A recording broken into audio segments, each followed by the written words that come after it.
नक्सल हिंसा उन्मूलन अभियान को लेकर 7 दिसंबर का दिन बालाघाट जिले के लिए ऐतिहासिक रहा, जहां इतिहास में पहली बार 10 नक्सलियों ने हथियार छोड़कर एक साथ आत्मसमर्पण करते हुए मुख्यधारा में शामिल होने का रास्ता चुना। पुलिस लाइन स्थित मैदान में सुरक्षा बलों और जिला पुलिस को बधाई देने के लिए प्रदेश के मुखिया डॉक्टर मोहन यादव पहुंचे, जिन्होंने नक्सलियों का सफाया करने और मिशन 2026 को लेकर मिल रही सफलताओं पर सुरक्षा तंत्र के शौर्य और पराक्रम की खूब प्रशंसा की। सीएम मोहन यादव के समक्ष नक्सलियों ने हथियार छोड़े, जिन्हें सीएम के द्वारा संविधान की प्रति देकर उन्हें मुख्यधारा से जुड़ने के लिए खुशी जताई। नक्सलियों के आत्मसमर्पण के इस कार्यक्रम में पुलिस अधीक्षक आदित्य मिश्रा ने नक्सल उन्मूलन अभियान और सुरक्षा बलों के प्रयासों को लेकर जानकारी दी। उन्होंने कहा कि यह ऐतिहासिक क्षण है जब नक्सली आत्मसमर्पण करने जा रहे हैं। इन नक्सलियों ने हिंसा का रास्ता चुना था और अब शांति और विकसित भारत की कड़ी से जुड़ रहे हैं।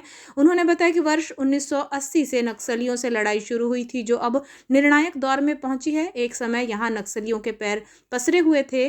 घाघरा और नारंगी विस्फोट जैसे बड़े हमले थे। हमारे कई जवानों ने शौर्य और पराक्रम दिखाते हुए नक्सल हिंसा उन्मूलन अभियान में अपनी जान की बाजी लगाकर प्राण न्यौछावर किए हैं। एसपी ने हॉक फोर्स निरीक्षक आशीष शर्मा की शहादत को भी याद किया और बताया कि 3 वर्षों में 2 करोड़ 17 लाख के 17 नक्सलियों को ढेर किया गया है। माननीय मुख्यमंत्री महोदय, मैं आपको बताना चाहूंगा कि पिछले 3 वर्षों में 2 करोड़ 17 लाख के 17 इनामी नक्सली पुलिस फोर्सेस के द्वारा न्यूट्रलाइज किए गए हैं। पिछले 2 माह में आज आत्मसमर्पण कर रहे नक्सलियों सहित कुल 2 करोड़ 81 लाख 50,000 के इनामी कुल 11 नक्सलियों द्वारा आत्मसमर्पण किया जा रहा है।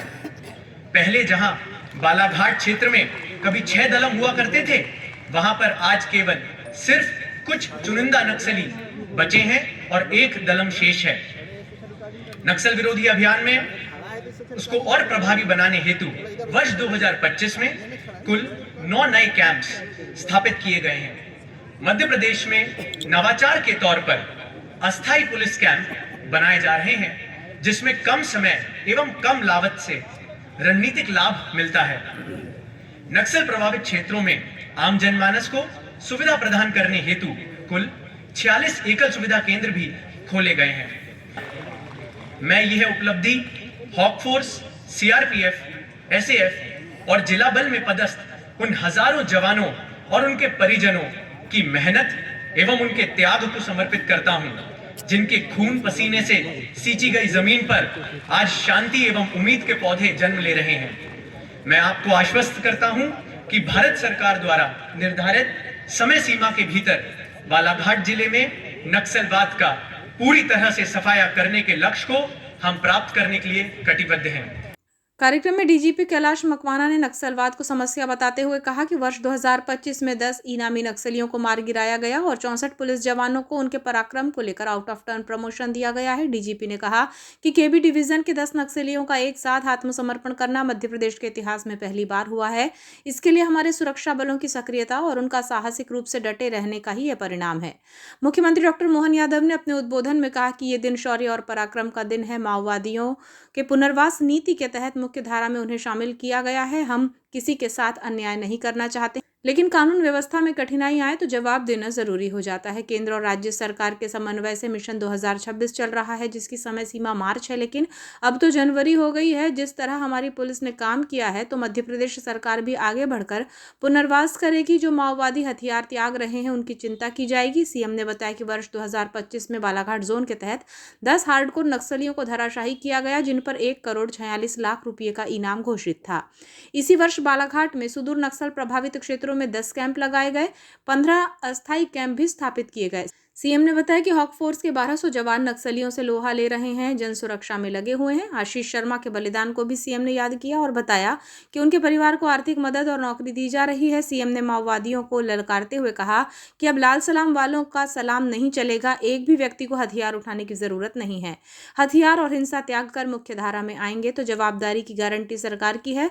हम एक तरह से पुनर्वास की नीति के अंतर्गत शासन की योजना हमारे सारे व्यवस्थाओं के लिए हमारे साथ मिलकर के उस मार्ग को त्याग करके जिससे कठिनाई पैदा होती है, समाज में अव्यवस्था होती है और कानून के रास्ते पे जो आएगा सरकार उसका पुनर्बसाहट का पूरा काम करेगी। निश्चित रूप से राकेश होडी इन्हीं का भी इसी प्रकार से ये वो नाम तो सलिता, लालू, शिल्पा, नवीन, जयशीला, विक्रम, जरीना और समर सब मिलाकर के 2,36,00,000 का अलग अलग इनाम इन पर डिक्लेयर था और ये आज हमारे मुख्य धारा में मिल रहे हैं।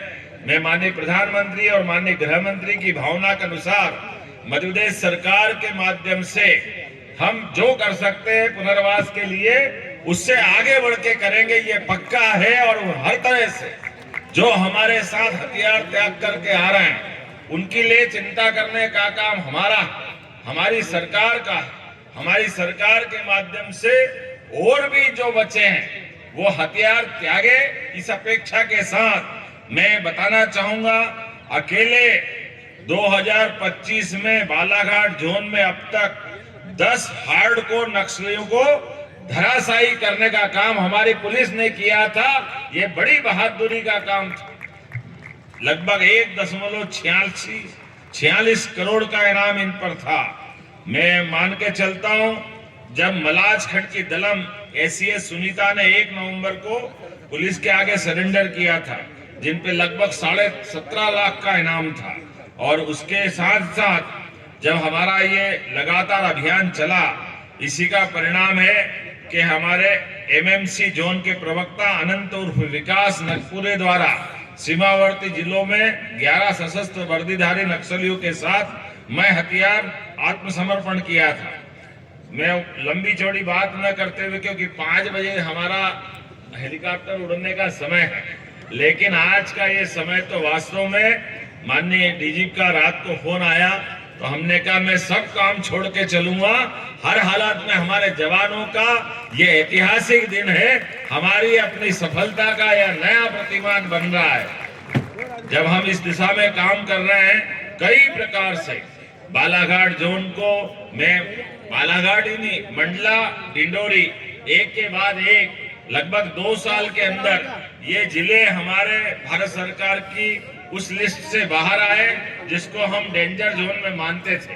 धीरे धीरे करके बालाघाट का भी कान्हा पर्यटन का केंद्र, ये पूरा क्षेत्र, और उम्मीद करेंगे जनवरी तक हम अपने उस संकल्प की पूर्ति मध्य प्रदेश सरकार बालाघाट जिले से भी करके देगी, जिसकी माननीय गृह मंत्री जी ने अपेक्षा की है। आयोजित इस कार्यक्रम में मुख्य रूप से प्रभारी मंत्री Uday Pratap Singh, IG Sanjay Kumar, DIG collector Mrinal Meena, CRPF ऑकफोर्स कमांडेंट, एडिशनल एसपी, सीएसपी, सुरक्षा बलों के जवान, पुलिस परिवार के साथ ही जनप्रतिनिधियों में आयोग सदस्य मौसम बिसेन, भाजपा जिलाध्यक्ष रामकिशोर कावरे, विधायक गौरव सिंह पारधी, विवेक विक्की पटेल, जिला पंचायत अध्यक्ष सम्राट सिंह सरस्वार, नगरपालिका अध्यक्ष भारती ठाकुर के साथ ही अन्य अधिकारी, कर्मचारी और आमजन बड़ी संख्या में उपस्थित रहे। निवासी जिला बीजापुर वर्ष 2017 से नक्सल पार्टी में सम्मिलित हुई हैं, जो एसएलआर राइफल समर्पित कर भारतीय संविधान के प्रति प्राप्त करेंगे। इसके बाद नवीन उर्फ हिडमा निवासी जिला सुकमा वर्ष 2014 से नक्सल पार्टी में सम्मिलित रहे हैं, जो कि सिंगल शॉट राइफल समर्पित कर भारतीय संविधान के प्रति प्राप्त करेंगे। इसके बाद जरीना वर्ष 2014 से पार्टी में सम्मिलित हैं, एसीएम रैंक के हैं, जो कि हथियार त्याग कर आत्मसमर्पण करेंगे। इसके बाद कान्हा बोरम देव डिवीजन के एसजेडसीएम राकेश होड़ी, जो वर्ष 2002 से पार्टी में सम्मिलित हैं, डीवीसीएम एसजेडसीएम रैंक के हैं, जो AK-47 राइफल समर्पित कर भारतीय संविधान के प्रति लेंगे। और इसके बाद जिला बालाघाट और एमएमसी जोन के एसजेडसी सचिव सुरेंद्र उर्फ कबीर AK-47 राइफल त्याग कर भारतीय संविधान के प्रति प्राप्त करेंगे। सर, आज कुल 10 नक्सलियों ने जिन्होंने समर्पण किया है सर, उनके ऊपर 2,36,00,000 रुपए का कुल इनाम मध्य प्रदेश, महाराष्ट्र और छत्तीसगढ़ की सरकारों द्वारा किया गया था। बहुत बहुत धन्यवाद सर।